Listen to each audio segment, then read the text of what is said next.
Casa ổn lầu khó bạ pu thì mình tiêu ra địch thấu mày cần cùng ta bỏ lâu tắm về to tin doctor Denis hi có u nền có u chia nền hiền Mary mau na le sen po sai na in kom na sa guitar hi per thiam ka ti em thri na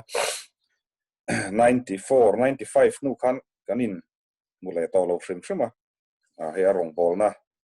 chan chin te chu kan lo thre ve ranga ro pui ka ti zani na hei min hat som ania ka thu soi dan style te hi han ri pop pop mai se pe her lo ro pui sia angai ka chu pathian thu chu thu angin ti ania ni chu ni lo chu ni lo ti hi ni chu damna hi kan zong veka thuma toy te damna hi kan dua damna hi thu oi naom nechin khan ron soi zawa zanin ron chim tu te zinga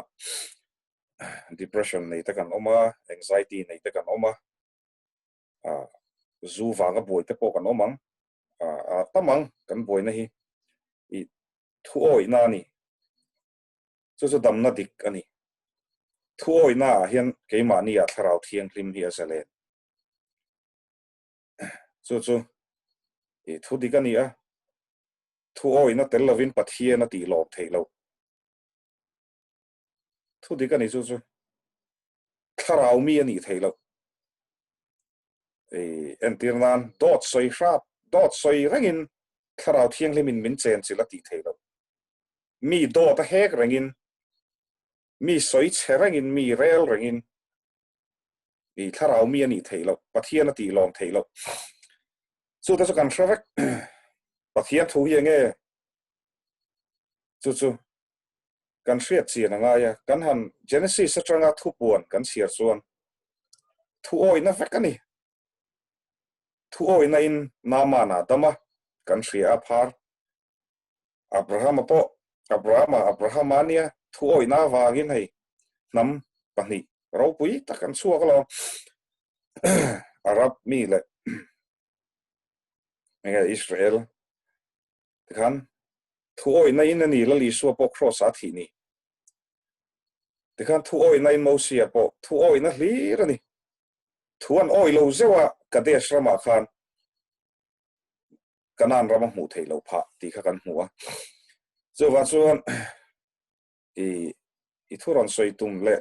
so ava basic bible ve o bible hi basic alo all samasin mase azom hi harber so wa chuan la li suan piang thar ro ti khane kan soi zau do wanga da tuna ko le minute so mania dar so ma chuan zo ka tum do ne kanin nga na tur chu thu fil tu mun thu ma train ka in atanga thu fil tu bung som pahni chang som pathuma chang khan pathian tri la athu pek te vongro hei hi mi hring zong ti tur chu ani mai pathian tri la athu pek te vongro hei hi mi hring zong ti tur chu ani mai pathian chuan thil ti zong chunga ro al rel don sia thil in thup engkim a chia emo a tha emo te po ti hi pathian tri la athu pek te vongro ini chuin kan team Krista siam thatle na ikan team hing ania ika deputy speaker op ponaron joina kalom hle mai kanin nga na zol nei mika kan han sia bungruk chang riat o mi hring tha chu ken tir to che ni lalpana phut che chu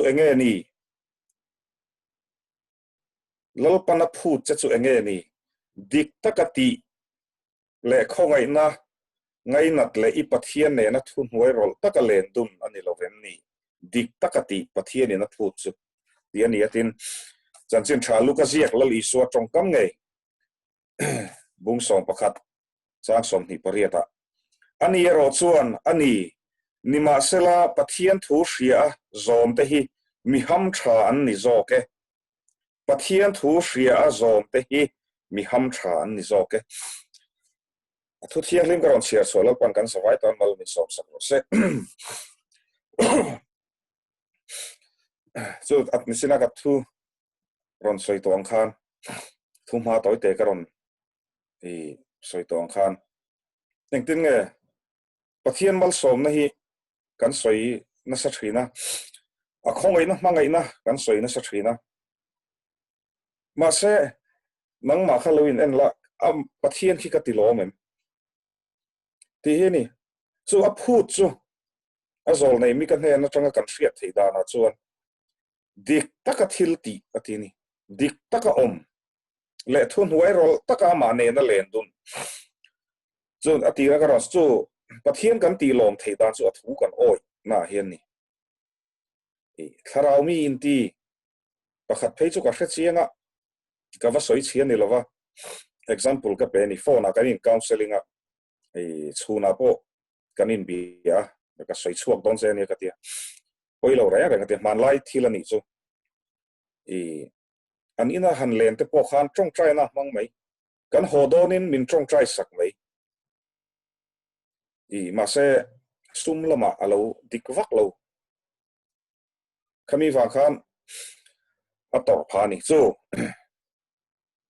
engki marin noman ngai zia chu chu ne ke te po hi ka testimony te ni YouTube paten lo ta ka thu soi tam tak te hi testimonial sermon vekania tia tun hu na po inzir me ke kum sari le ti so Christian kanita le inzir mek ti sual ve nok nok te kanina hian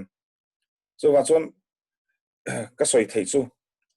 pathian ka hriat ma te chuan school a moral science te le khabu thatak tak te ka chiar na sa tin Islam anga Muslim ka lo ni thrina ta chuan mosia ne na pathian in thu so ma pek the 10 commandments te da ka hravea ma se nu le pa thu oi la choi moi la le a pui dam ra yang ti ni hei har de vani nang khalo in fiala pathian du em kania kanu le ka pa thu hi ka oi ava khowe ova simple gospel oi ti mai thei nu le pa thu kan oi lo wangin depression kan nei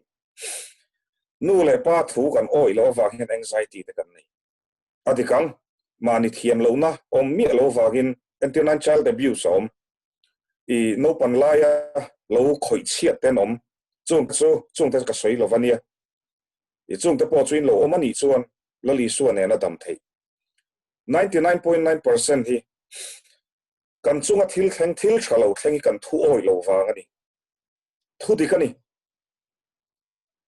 chu nu le pa thu oi lo antenan ka thu soya ka soi fo thin nu pui pasal chung changa mami pasal tur kha kan du lo zu inbox pasala nei su ka pa ka mangai lom kanu ka mangai lom phal lo chungin kanan nei kanin ruwa mo kanin nei luya azu in a drugs ti aban san si lova pasal zo khoma mo in thenta nu thloita ta chon ina alet le no te to si fan to si ta chon nge klak to lo nu thloi mai kani mu sit mai kani zu in pha karil ro ha min mu sit kha basic tro masaber chu pathian thu kan oi lova inu le pa in zu in ro drugs tro min ti lo ra ke poi alcoholic kan thrina ka in na sani kala dam hi pathian khong ai nani kapa le kanu ka ring lo mi ni ma se Hindu te pon Buddhist te pon hemi pathian in kan thin lunga da tlat hemi thu som pe khi mi hringa te hian perfect ani ata vek antinan Jarawa tribe Andaman and Nicobar Island a khon oma Negroid tribe anni te po sa khomu ma lan nei lo ma se anni a po nu le pa choi moi nu le pa thu oi thenom te mangai ti ta so om ve tlat chu ke po zu in su mintia ka in tran tir chuan a thalowania ka nu I chang kang lo mai I happening lo mai ka to pa jan zungol vei alcoholic kan chuaka ka thian ten zu he ani so ka in pui thrin ten ka thian ngoi ten advocate ania lawyer ania ma se zu in angai san om lo ka benga ron thenga chu chuan ka ril ru ti boy depression a min hroi lu chu kan thu oi lo wang sel hi ni i entirnan tun lai khovela po ai kan i motor kan khalpon engwa driving license le document na fel chuan kan huai em ka license i thing na thiala nge khoya nge rong bol da ka in bol na vela mani ka wallet kan thing puin na vela ni ka kala ka ti bawa i motor hi ka khal sangam re lo ngati chu kim lo om tlap motor chu ka khal thiam ka buai lo re documents po felvek insurance po felvek masa driving license ka om lo apoi mo ber chu ni pathian thu ko nga po pathian thu chu shavek in com train ko sana point mang ministry a point mang in pvm ma se point mo lai thu oi na kha tel lo chuan i hoi thei chuang lo chumi wa chuan i kan dam lo in chik maro kan mi hring pui te chu kan bum thei kan mi hring pui te bula chuan tharawa khat kan ni ti pon om thei tharaw thiang le min pola ni ti po ti ati thei ma se to pa chuan khoi ange pathian ne hian kan om ti sa chiang tu chu pathian ni lovin ke ma ni kan ni ta chuan Christian inia zoram Christian in tia hun tolwa US lam Christian in tia hun tolwa community based Christian ni hun tolwa nang ma kha ni to pa chuan i thenom pa amo hemi breakthrough believers ministry a i thian nu nen khan amo i thian pa nen khan in phure me main active me ma kimin tia ma se in pian thar si lo chuan pathian thu kan oi si lo chuan lalpa min tina zong i ming ta pon ram huai kan pat suaka i ming ta pon thu kan soya te ka hlo chu ti don sin chu poimo chu ni a thu ina kan lut chu ka dam chiang sin chu lom tharau lom chan sa ni kan tum lu tuka kan in show off a lo ngai tha chiang ro hei Mizoram Christian ina mamo lu tu tharau mi deu thu oi si lo ni ka to ba chu ba chuan ni tharau mi deu in tia FSC bungli le bunga lo chiaro Christa nun thar nun dana khan mi i chik latem thik na ini khat latem i hurnai ban sanem isum i duam na chu milem piak na ni si atia huat na ini khatem to na salima kania thil tam tak ka tuar ngam vea ka tuar ngam awangin pathian in ti hian min soi sang re ni maya min rom thik ta em frank tawin kan soi ngai chu kina pulpita ka lon huna po kala soi don cha an ming nen lama soi mai ni ka tu ka tor ve zong ma ni in fak na ni lo pathian wa ka lo pathian thu oi tur ka ni ka in ti wa ka lo tor ngam te ka lo tlan siat san ngam awangin pathian in min choi sang ve ni mai ni ma se chu tai ma ve si lo ma se in ti pathian mi ve si pok ka changin ani kanun lui an ron soya kalau ti sual to ten ron soya atik vek ka zak ve tho ma se chu ring tu te ti tu ran ni lo shrim in thik in eat sik ti te chu tharau min mi eat sik ngai lo tharau min mi thik ngai lo tharau min do ta soi ngai lo tharau min mi soi chia soi chelo Facebook a ege mo issue ron oma na tak taka comment tuiniem YouTube ate hian ka video ten da ve thina ka sermon ten lo da comment tam tak te chu chiar ngam om lawani ka thu soi zong hi za pom vek tu adik vek ka ti bik lo ka thanem ngai na ten ka lo trong ne mang mà sẽ ngồi comment han share chu mani lokaron Christian min ti dai ni chu man lai chana Christian to chon nga tinga lo nun pui lo kha dei kha sin chu ni Sunday school kal thai K3P a 3KP a PYD a ministry a khoya ain man thei mà sẽ to pa thui oi si lo chuan I ha na zong kha thon chu thu di ka ni chu khovel thila for example mai kan pek che ka su in lai bok kan soi le an ka chuang ani lawa midang chan chin soi ai chu ma ni chan chin soi thaso mi poi soi hlo mai tun lai anga trong ka ban du luk lo si zu ka in lai example ani chu zu ka in lai khan ka pa hi motor khal ka dil thin pa motor ka lo la suak ve to te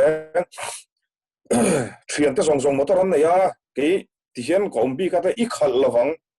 motor I khal chuan zui in thin zu il thina chu I accident thina traffic police in an manang che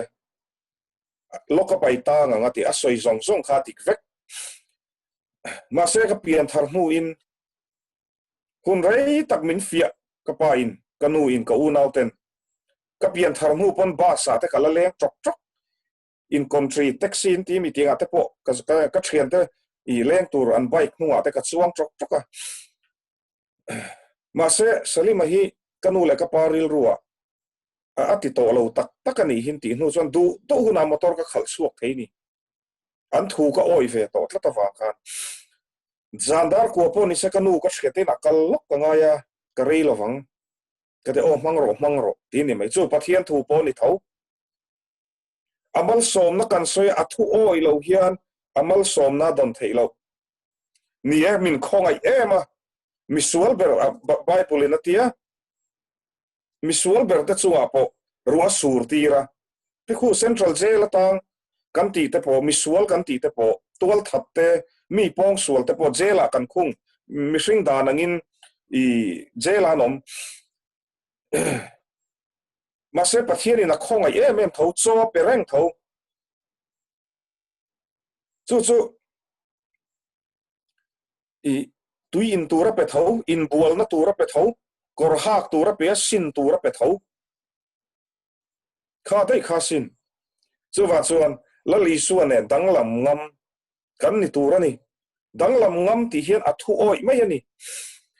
kan danglam em ha ve ni Daniel ta trian te abet na go ta in ngai thangun to Nebuchadnezzar khan amili masiama chibai buk tur atia an buk du lava so na bet na go ati kha min san su do lo ma se chibai kan buk lava ngatia te atopa chon chan soin an om tho kha atoi join kan soi ni chu an danglam ngam ti na ni chu tia chu ni a thei kan fiat chi na ngai mak deu chu you for me nge kan ti kalo pan line kalo mu thina camping te republic veng la ya kan oma abul loka ke mo oma biakin oma ko republic veng biakin kanu lama kapute kapa driver te ke ma hinan lu thina biakin nge in khom camping bo ruak te alo hlim oma pathian tharau thiang hlimina om puya sim du na nei nan ron chuaka an phur ta mema kha an phur na khan ma se an phur na khan bible chia le fian real nun trong trai na nun an nei si lo wa kha trinity hi ka ti tata kha om si ran tlule mai thrin chu tian chu la li so po ronga bol tak mai them na sa to atok ti ta kan sia en tin ne email ma pa kha he da pathian thu in ani chu ni athu in lo poi mo si chu kei po ka in ngai tua I tu nai mi pa ka ni a I tlangwal ka ni a tlangwal tiang tlangwal pa chu i fa cái này lâu quá có tuổi em mà lang vào part two cái này chú mi sinh cái này ta chuan hey frankly speaking chuan cái này na tên ngày tua na bol lo sex ngày tua na tên ron train chak na tên ron về train nè i chú nè khi cái in chung à khi comment kan share phụ zo chú cái ventilation là in car à khi ok pakhat oma ron beng lau sát thiam lok mai rot background music ani mai tikha ani nom tak tak chú cái này ta chú sexual thoughts tay cái này train voi khát thấy chú hay pathian rau pui nan kan hanin puan nghe tia chatak mi chuan anta voi khát chú i thêm nó satak chú cái mà lama po ka lawin hong ve kanin bia a i pa ngai de vina tir chuan kan ti tia kan ti ti kha mi pat mei chiat na lam kan soi ta kan soi khan cái mà po nghe khami chak na kharo nom ve mai ni cái mà in thiam chak na te ô nó bùi cái này là va pathian hi ka di la mà sao mình pelok si là va i chu wa chuan voi khat chu i sex va mang se vila enge poina tur ti khop phialin them na hi ka to kani a she omani mà sẽ pian thar le tharau thiang le min chen sil lo ni lo that zia chu a to pa chuan chan chuin kan nge chui ta chuan ka in chi ta khoi ange ka ti hi ka chi ngani venia hian ka thu soi te anun don chuan thara vina ti nun don chuan ka fi li mangai ti hi ka ria ma se chu ti rolin mail ma pa se ta na hian na satakin min tera thei ve tho na satakin min tera thei ni chu wa chuan i khut lai kan kom thla kon agape center oma ta chuan pu chuai lo wa hne na te ka zuk tlan thina ka mail share thadeu pathian thua local thui to te ka phone a chu ti chuan ka engtin nge ka ti don se ka ti lu tuk te ka ti trong trai ro min ti mai ti ngai na ka hello train chu tiang tin hun te chu ring tu te hian kan tok train potifara nu pui anga i tom thlem na hi i tom thrin ani mei chia chawani lo mi pata chuan hei zo fa te fiat khopin pathian khoi na zara i min lo choi sa program to full thaya sum poisa boron involve ani envelope cha pui te i aro nom mai ni ta po chuan engtin nge suma voi khat phei chu chinga veng ko thana thu ka soya ei February tha khan nei ka deputy speaker po ma po ka soi lang to pathian ro pui nan thawani crusade kan ne a top zan Sunday sana an ko fan secretary khan speaker Paul ani a zanina kan tholom kha singli le sang kwa ron ti singa don ani chu singa don ani kha ka deputy speaker me ka zuk ena pulpit atangin cheng zanga vel pak ka pelawang ti hiron piang mai ni ta hian Jeremiah na soyang mishing thinlung chu chelai le dera ti kha ron thlen diknan ke ma ron thleng ka team member dang ka zuk ena ke mang min an ha lei ne cheng san hi thau ka pe a bak zong hi ka nei ve kang chu tu am na kha ron om vek mai ni bultran hi kan ngai le thri ta chuan sum ka pek dik lo chuan chu dik takin kan han peta chu kan han distribute ta chu kalom ve khop mai ka deputy speaker op po chuan kot su te han leya phei khok te leya belt thar te avan lo chai o duam lo hi tin chu ni tinin ka thi thin tin un ter ko polan ti khanga yani kan soi deuh du chu ka soi na san chu suma po ka rin nom lo chuan pathian in ka rong bol na mal so don lo je chu officer in ya ani mo i sum dong in ya sum dong cheng zaliman na i shal thei kha che sang khat zanga i shal chu ni hlep nem lu to ka suala ni dei to corruption tuna sarkar na thokin ya i hlo chu sing ni ania i office thunga cash memo lem siam dan oma khoi project mu dan oma i ei ruwa chuti chung chuan i in khom thowa chung in khom mi manga pathian ti lom thei chuang lo ta chuan in fi reng angai thi reng hi angai ka fel bik lovani chu ke chu ka in puan pop pop mai ne min ngai san ka du lo frim frim pathian ro pui zo ka ngai salima ve mai lom ka ni mi hring ve mai chu chu ni chu mei chia po them na ka to ka suma po them na ka to ka han chapo te hi cha kom ve nia kan ve hei lali swa I thu soi a ron than dik nan ma ni khuwa zol nei ten lo man lo ka tia tu lai trong de ka soi mai ni chu kan ve nga te chuan min lo mu renga lal salim ha kan ni mai a veng da kan kala tha kan lo lak pui se ten tia kan han in nui mel travela kan han in ti englo ka dul kiar te tle min kan han ti thep de watien ti kan chu kan vega chuan tha min lak pui chak lo te khan ka thin te chu chapo na te ro nom thri emo midang te kan ko shana thu hril tu dang te ki pa ve kia ke ma ai na asoi thiam lo zo ka ti chuan chu ka chapo to chu khati te khan min bei ve tho chi sang sang hian min bei ve tho ma se to pa zo tir ko polo policy hi ka ti to pa ni tin hian ka thi le thri bul hi ka tran reng a thin chiat na lama ni se chon number 1 chu ni ring tu ta kan ti tur tak fak tu ri kan ni galatia bung khat cha so mi chiar chuan pathian ti lom nge ka tum mi hring ti lom ati mi hring ti lom ka ti chu krista boy kan ina nga ti tlat om zia chu mi tu na hian nang mal nui na tur le lim na tur ringot karon soi chuan I dam don lo re min huat angai lali suan hung zu ya hian huat na tel kan nok angai ka thu soi kha amen a va tha em ti reng ani lo thu dik ani chu kan lo pe hel rei to lu tu khian sual hi I teddy bear mo kan ti mai kha lian pui an ron a hong khan alau pan nak tu ka min ngai tam le mai don lom atura seng han rap thak zia chu ka hra chiang to lom chu ni a in fi alawa christian hi kan tam ani mi zo cho ani lo na ka mak ve de chu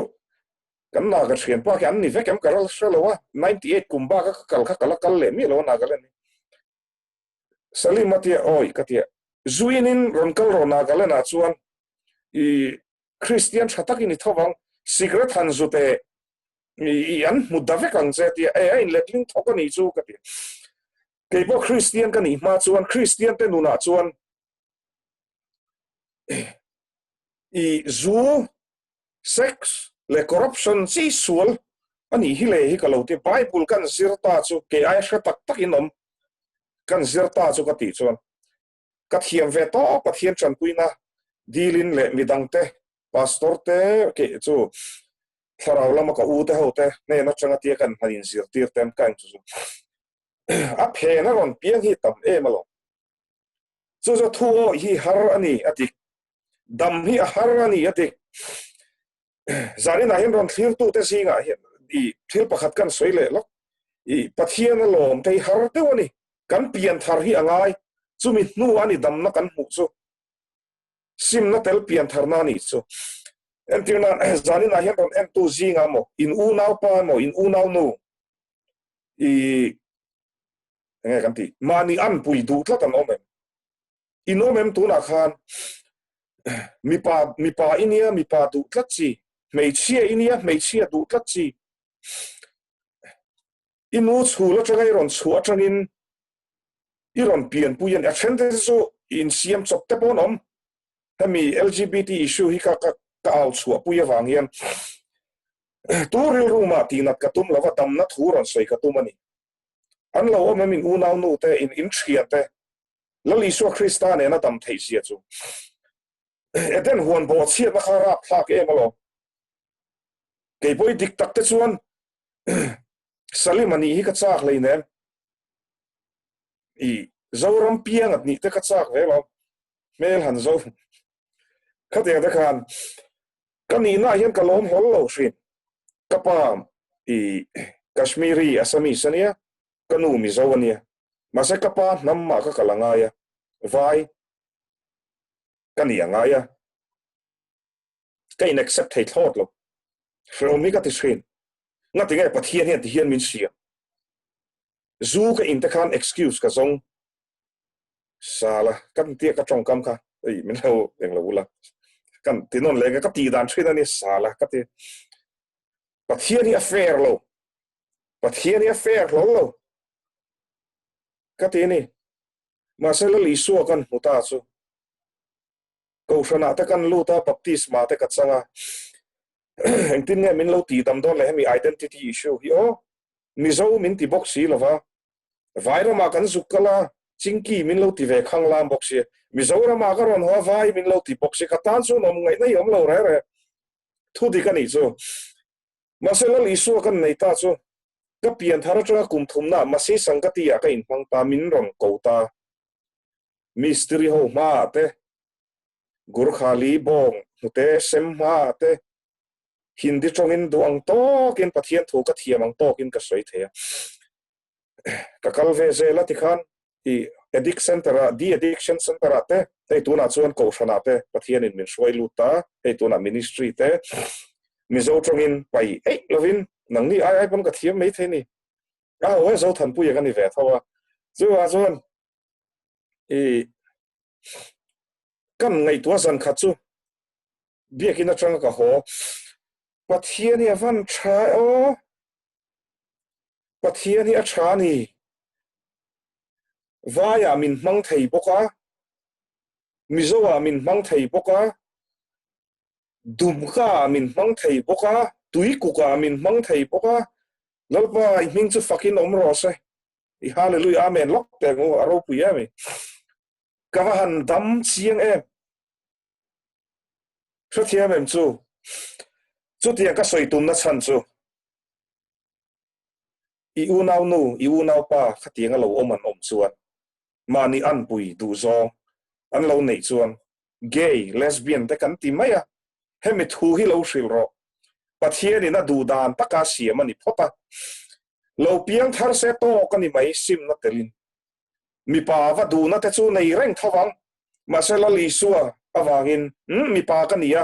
ni a thei lo ati maya pathian thu oi na lu tanga adam dai mai don lo ta chuan lom le lol pa chu ro affair e ti ve thei gun tur chu mizora ma chuan tuai le pa til te kan bol vak vakatero kan bol a ve kan hi Instagram ken ten ka lo khong ai thin ni now I don't want hey nge I antana I crusader ron ni ka tumani lo kan ring tu puyan ni a Christian an ni a van rama kan shuai turani kan bol turani lo chu thu di kan I pathian du da ni chu chu ni a ti khan kan han dam na chu anxiety depression ni nei na chan te po ni china ka soi ino pan line it lay ro chu in mitam takhi kan counseling ani ka ina hinan ron culture kumriat kan in ka paten min khoi chia khata chang khan ka dik thei lawani tia mit tuit la zoi ten ronom chu wa chuan khang te ka so ma se chen tam zo khi kan siam chop ani anxiety la depression ni chu ipom nga mangu tunain ei rumi alo sarkar na thokemo sum don na po mo dor kaya fair takati hi atha mo lo thailo ngati sumi chuan atik ema akhir ema ti dona tuna I ministry a in manga chuba ka ko shana in mangboka I fili ma zuwa te sex ate fili ma enkima sual atangin I fili ma izan mut khatui don shrim sual kan ti hian lom le anxiety te om thin mi nan shremayanga mi nan shetshuak mayanga engtin nge min ngayang chu kan dai ma se ilo dai sual ilo ti pal ilo ti sual lui awang khat mi sual mi bol hlo mi ten no mi nilo lalpa he na holero lali suan he na holero in puan ro ta zo thu oi na ilu ton lo tero chu thu di kani chu ke poi problems tam tak kanai trin ka pian thar nu pon problems tam tak hi kanai a thu hi engtin nge thu oi da tharau mi ni da kati hey tuna speaking in tongues strong khiat lo te I ti dam na te eng thil tam tak tharau lam thil pek te po hi a thu oi na tringin lom kan don ke te hi ti dam na te pathian hei kein soi thei na ni lo pathian ro pui nan ka soi in phone ma khan ron da ma ro sa rum thayang tuna po khan I khatia khan ti dam na te ka pathian in min han pe ve ni trong khiat lo te po dik takin me kan lo dong mai kan biakin avoi khachulal biak na kan soya ka hnunga ding ten min lo nui ka lo khalo ra tak sa chet na ka dong boka ra pha ka ne tak sa chet na ton chu hei in soi thei na it don ve vek thei chu enge ti big enge danglam dewa iom big eng ai ka danglam big lo sin ani lei pian thar nu ni bo che ve to em I dai sual ve to em dai sual chu ka in puan mol mol chu ta chang chu lo ka ron thole pathian in hetia min po chho zot mai van tir ko ni ka ron tum lo hrim itan hian mi thiang hlim ka ni lo ti ka in ria lal I suwa chi ka thiang hlim na om lal I suwa chi ka moi na om ti ka ria ni a thu oi ka anga ya ni ka ti zu ka in to lo huin tu man zu he min ti lo chu mi pat mei sian na lama po ka filim nuin la loma te min ti to lo nula loma ma se ne ni e them na te om thri ka te ka chu nakina ai zau zok ten kan la soi chu ka nga mi them na chung chang hi ka sar mon cha khop me ka ton rama tangin sum lama ni se man lai chuan kan han ri nom lo khopa go hati high court ka tho lai chuan ka puin I holy ni dona ka ho dona nang chu heta ilola of private office nei poka farm nei poka ilo omanga affidavit siam ngai te lo oma cheng zalin ilo la thin don ni te ole ka ti maya om chuang lo ka ti cheng zariat ten kala ka pa hi dot ka hril renga pa le khabulei ka ngai ka ti aron thona zumana ka mang de ya kanu ni se ka bum lum thaka poisa ka unau te poisa ka bum lum thaka ka thian te ka zu in du wangin khamo mi lo man tir lok do poimo lutuk poimo takani kan te ka dam lo hi do sitin re ka soya hei chu he ka roin puan na hilal paro puina na ni chira atiren ka soi to chu suma kan hanri nom chho chu dik takin kan mang chho chu a hun taka hian pathian hian poisa min pele thri thingpui dor te ro te ka nei ve hlep ka nei ve tlat kadam chu nge sing khat ka mu poi ka ring to lo I khoi ange thu soya kan ka chu prosperity gospel te po hin soina sa hemila ma hian ka kal lu tuk lova ma se hei ka soyang I pathian hian I kan ma mo tok min petrin ka testimony pakhat lok ina tangin I kapa nen kanin mu thiam lo wangin kapa hi a muslim rusia I chhuwa mai angai christian ni don so te ka chhuwa kani ta chuan poisa nei mi alovin ka chhuwa ama ka sin o engtin moni khan I ka thian hlui te changten chanpui na ka donga chuan school bus conductor a kan changa I chuan school van driver a ka chang boka ka chang ko pa che sang ruk chi ka hloni hemi sum lam hi kan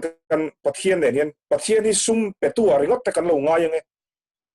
eng kim min petu ni ti chu chiang ma se sum ringot thi kan lo ngai tu nge chu I sa ruk ka lo in luaman sang thum pathian rama sang khat zanga faith promise a zanga chuan missionary ka chom ve za thum LPS kan pot ve khang langa a kuit vek engtin nge ko omang o hi ka ti thrin ma se maklutuk lima heta masi sangati rong bolna tun in rin ni chang hian cholni zan thlenga om cholni zana testimony ron soi ro on tia o le ka tia bas ten ka kal thrin biakin panin thian te kan venga taxi nei te I nakina poisa nei huna I katika thian te motor te puk ten ti khan ka kala mak deuh mai hian poisa hi aron om reng thawani chuwa chuan kan da number 1 turani lova thatakin ma kan thokang kan phak tok ma ka a thavek ei ruk tum te ngai apa ki pek delin kan om zel smartphone kan ei phak te ka ring lo re resin pathian han ro pui zia chu smartphone kan ei phak ki ka ring lo tak tak masa vein ni te hian ke ma in pathian khong ai na zara rong bol na tanga poisa ka mu ve te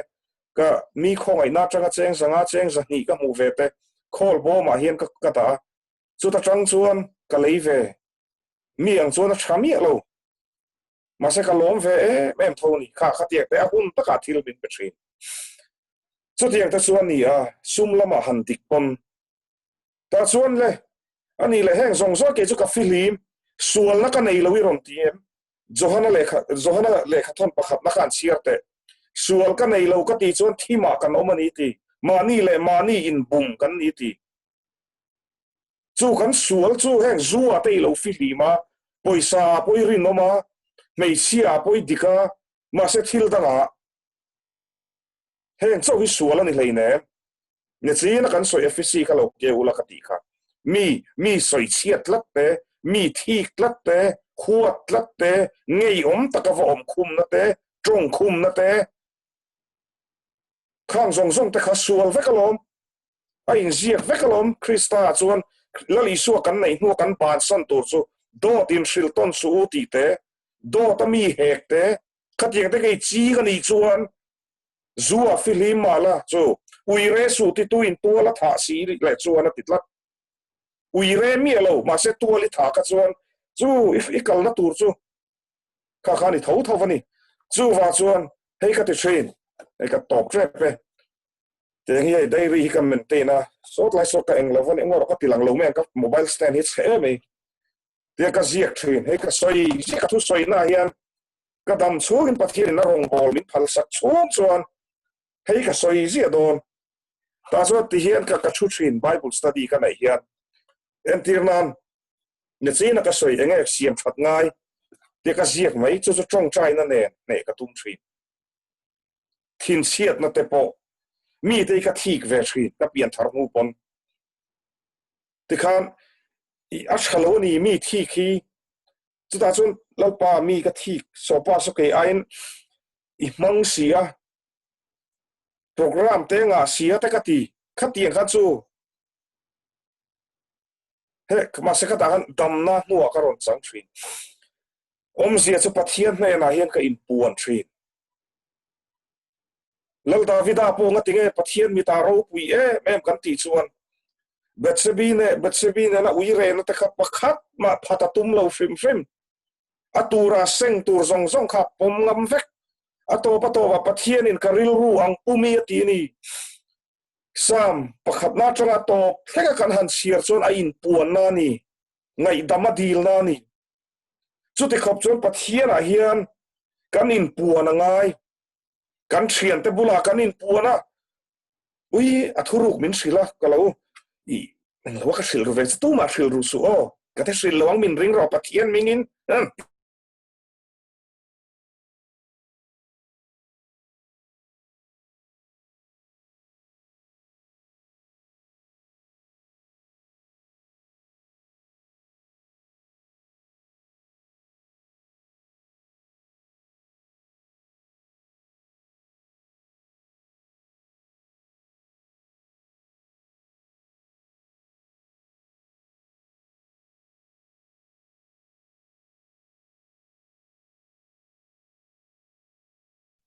kanin fui thei ma se to pa chuan ke ma bokin nang ma bokin ifa pathian la li so ma chuan chol tir na dam na I mu do chuan ifa thing thita ifa in puan angai a rulang frank tokin chu ni ka soi je rulang rotin ka ti thin lalpa mi piang thari kan ni lavani te ti ni zan te ka nei a chang te chuan ka chong trai nei ngai tak lo ka du to ka te ti tau zan te ka nei ka in lu khu plu na ka thinarim em anu boka lalpa min ngai tam ro hei ka har sat na ni ka piang thar to si a ma se nga tige heng thei kala nei le nga tige min ron ti dam du lo le nang ma nge in pathian dang reng reng nei sui tia ma se min ti dam du bok si lawa ka te ta chu ni bible lo chiar tam chu lo tha tir ko po lo po kan hli nga lo nei ve pathian in alak sak du bik lo nga te cho he hli hi ke ma ni a om lo chuan pathian kan mai thei lo om zia chu lal isu nei hi hlimna mà sẽ cắn ăn hay nó cho cắn cầu bầu hi là em mà vàng hiền và thiên hiền liên min petrin anxiety kha nên chỉ là pu asia ron soyang khan và thiên à pero man rua mang đây rồi sẽ tên là man tir su i depression kha lalpa man tir đây rồi cái pon ka man tir i hurna kha pathian man tir đây rồi aro bitam taki chan suwa kang mi huat na te kha lalpa ka nei to si che ma se salim hi a mel le atong du ta ni ka huat zong ti pop mai tu chu thu di ka ni ta chuan ni ke po ka ho lalpa ka ti addiction tara tang ka ho zanin ka chiara i ho ma ka counselor ten i heng hewi lo chia thin don ni chu pathian ni min ngai dam don mi ka ti ngai dam don e avamak ve ka ti ina ka ho ta ina ka ho nu in chu ka soi chu ti hian ka ziak thata ni i number 1 a chuan zu edik ka ni ti ka ziaka hei hi ka ti ngai ka tong trai thiam dan te khan lo pang chia tu na po pui tling lo lalpa zu te ka lo in thina te ka ti te khang ka in puana te nei hun rei tak to nuwa achak na chophian zu in chak na chophian min lak bo sak de chu min nuwa asakhela enge kat kat chak lo na dang kan tia chu na china chu dot soi te ka hrat ve a mi huat te mi thik te khana ro no ma ka ziak thazela chuan trong trai na ne pakhat ma in ka ne thin ti chuan lo ti vero depression anxiety nei na sam te ka be a practical Christian mu mangaram pathian thu kal sana huna atak taka dai hun motor thari le ya chabi poi kol vek i khal si lo chon motor ani mai ni chu tiang che zo ni Christian na ka i khal kalangai to taksa che tangai tharau ne nen kim nen tran ro langai to ti na ni chu ta chu ni dam don chiang lu to thuoi nai lu don ta chuan mi soi chiat te kan to do tin reng hek na te ka to chu ni an manin hi ka ti thin ka chan chin an ron soi ngai lo ke chu mi a kania lal isu hian mi a sai ko an ti ka in puan le pop pop bai don min ron soi chiat po ngai lo ke ma bok ki ka roi puan me ang ka ti thin thil chi sang ka tok ve na sa ta chu lalpa engtin ne ka thiang lim theng i pula hian heti ang ril ru pu ka ni ka pui tling si lo fin na ka nei bok si lo eng ma ka ni bok si lo le kha thiam na zonga te chuan okay khi ta kanom ve ma se chu po chu pathian ma chon zero ni pathian ma chon ka lo te e mai dar som ka te minute li chuan tian kal ve ze lani hei tun huni ka thlen pha ta chuan ka anxiety nei te panic attack ka nei te kan nei na sak khopa ka om mai ka ril ron ha fa ka min rel min soi chia min soi sadona mote ka tia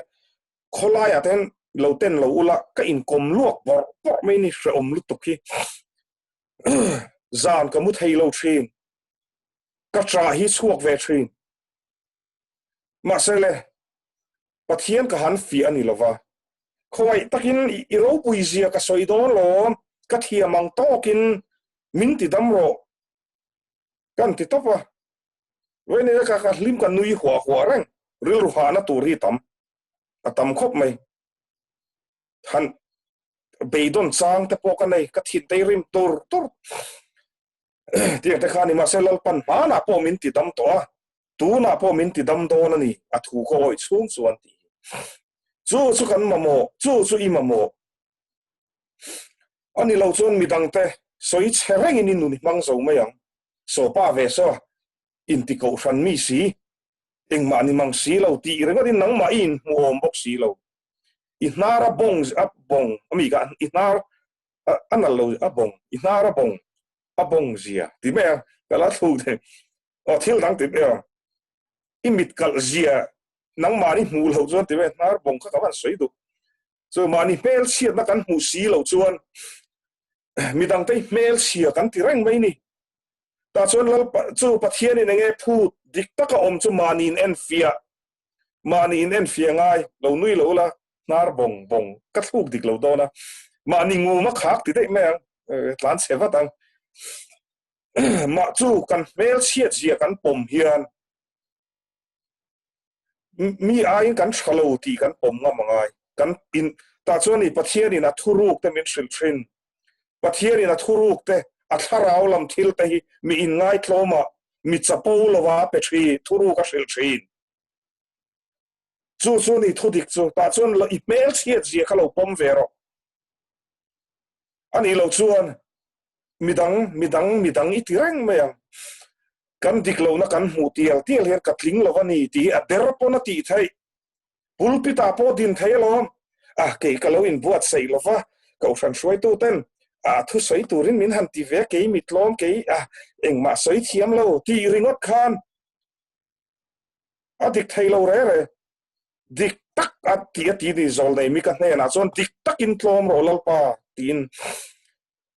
ke ma hi lo mi dik lo chu ti kan ti huna mi zoram hi atikang I chung ko adikang I relationship te po dik vekang chu thu dikani chu practical Christianity ni chu tharau boxi ataka che pui bok ta chuan pathian in mang charang che chu ani ei rumi mo suma lo dik to lo mo sexa po I lo tlu thei bial pa bial nu wa po ni ru lo ha thei ega mo wang te pon ni pathian in nei thei lo na chan zani na hian I ronin kho mi ega mo chano mang kan hanin puan lok na china kar meeting lulai ka chua zuk ka eng lo le na chang kha mak khop mai ma na ka ti sual to in min rom ti buai thata ni chin zoom ka ron lut vek to ka ti ka zani na ka thu soi tori min do da la tu mani phone ta kharon ritlat chu ni keipon ka ni na ka pom ka sual zia ka pom ka diklo zia ka poma chuan hei pathian ti hian min siam chho mai lo min din chho zel ma sele insa ang hian ka in em thina in sak mek lai chu tuk ver te vuanga ya rong noi te nga yang hian he tlai a hian ngoro ka kut veilama hian kut rong var la noi ngai tin la in siam that na tur kala nei ka perfect lo re ka dai chin zanin thleng he program kan he fellowship kan tran ma ka dai chin thu ni chu nang aya ka fel na om lo re ka sual na hi ron phorta la phat na tur ka nei lo ma se hei hi ka ti ve thin tir ko pola nung ka zui em ka thi thin ni tin hian chu kan nei lo chuan pathian thuang diak in om thei lo ti nun ni nei ma yang mani chu ngoro minute na kan hein extend lo mani chu Aizol hospital a trong try turin min soma ka han kala ka khongai khop mai alo hara alo meng kura mas zong nen kani boxi khua lum boxi ni chena fiam thu ka lui na sel to ka kano pan line ninja hi ka ngai sa khopa ninja hi ka ni chak to lo khop mi hemi mas vore reng chu okay ron sham le lo ka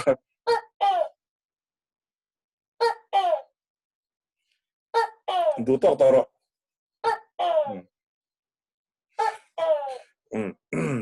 ka roommate nia me lo prathian don ni chu alu ngatin ka chong traya chu ta min hril hi ka dam chu in ka thei gil to lo ka engma ani tak to don chuang lo ke ma hi ron ti chu thi don a chuan sim kan tumanga tlai tom sianga chu tu ni hun lo mom hun tha ni chu zanin a ronin khom zong te ka soinon le nang aya san na ka nei lo re nang aya eng mai nang ai pon Bible hi ka fellow zo kam ma se hei ka ria lal isuan adu lo zong hi ka ria chu ti lo ram hi ni mai ni tinin han tluk ve lek ni te po ka nei ve pathian ro puinan dot ka soi lo tluk chak zan te poi ka nei ve thin ma se ka ril ru alal pan hetile chen hi min ruai ti wang te hian chak chunga ti lo te ka nei ve ni ka in khongai deuh thin a chang te chuan ma se lali su hen ka lom ema ni lo se ke ma ang ani chota bi manen hian ka compare thin ni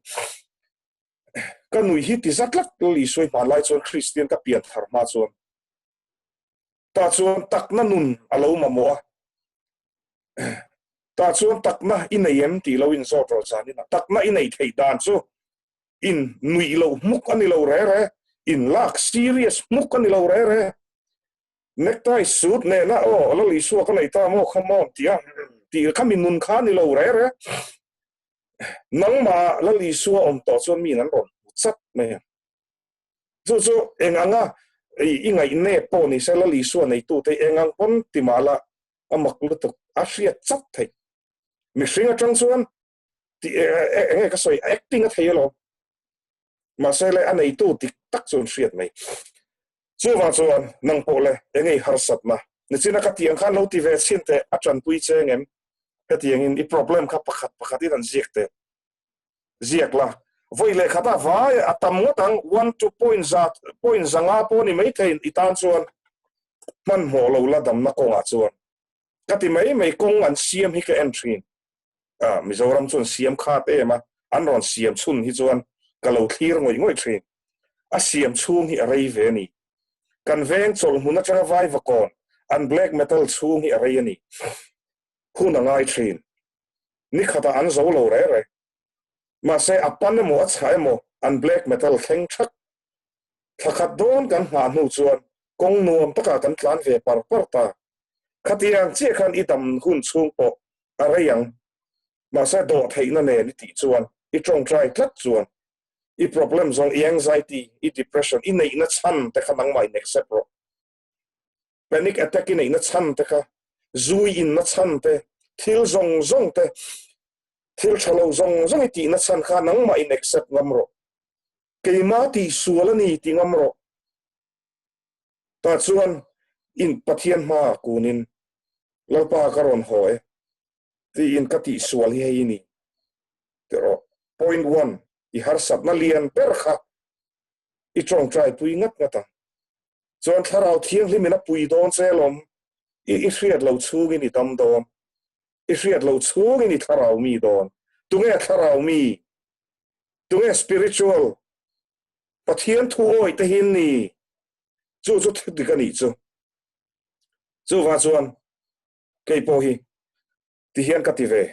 ka soit leng van tir ko ka ni lova nangai mi thiang hlim ka ni bok lo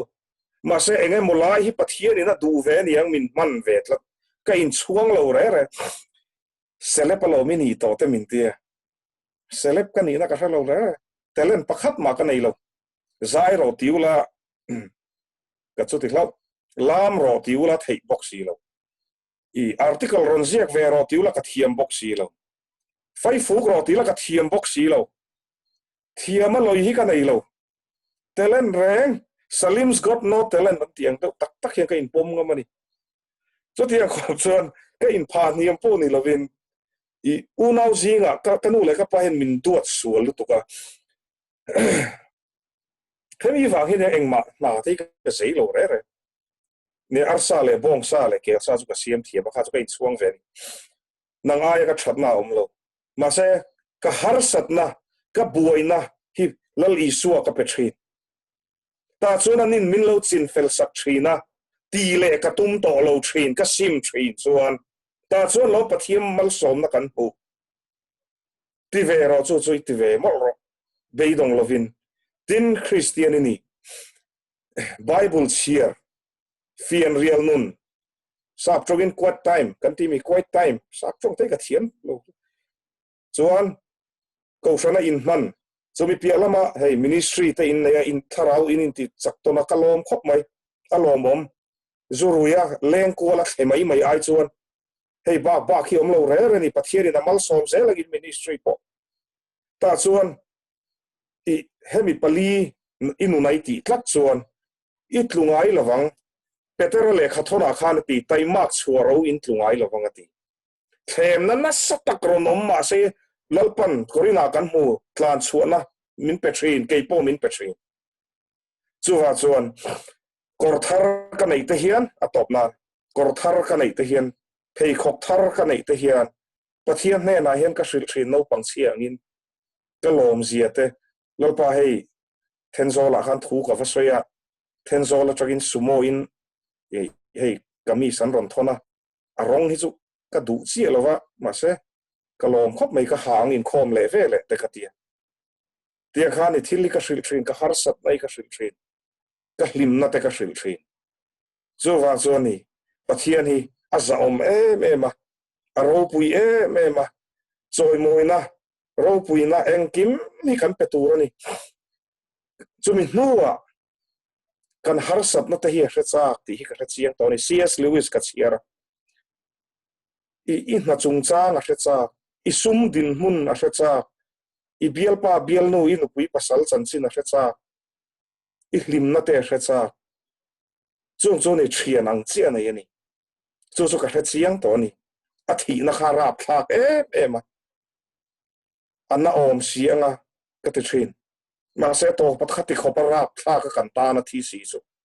thian angin tlop takin kan pula hin ron la om theini chuwa chu zani nei har sat na zong kha ngali suan ne la thup mi lovin